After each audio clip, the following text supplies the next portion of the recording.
Қайырлы кеш көрермен. Аринаға кеше үміткері келіп еді, бірақ Тима үшін эфирде болмады.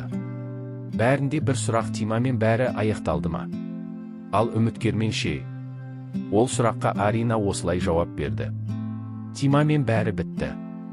Таныстық үміткермен жалғасты, кездесу бірақ болған емес. Себебі деді, кеше жағдай үшін үйге тез кетіп қалғаным бар, деді Арина.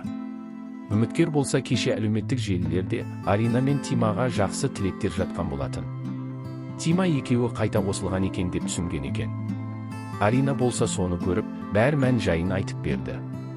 Соңында үміткері қыздан кешім сұрап, таныстық солай жалғасын тапқан екен. Ендігі осы тақырып қайта көтерілмейтін деп сенейік.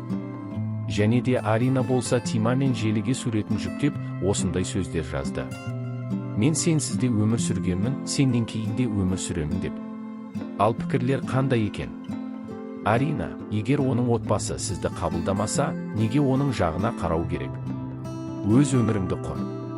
Арина: сен бұл балаға не жабысып қалдың, ол сені алдайды. Ол жынды, кеш болмай тұрып ажырас, өмір бойы жылайсың. Тимур: жеңіске дейін күрес.Сіз бір-біріңізді жақсы көресіз. Мен Арина мен Абайдың бақытты болатынына сенімді емеспін. Оның ата-анасы оның саған келгенін білсе де, дейді көрермендер.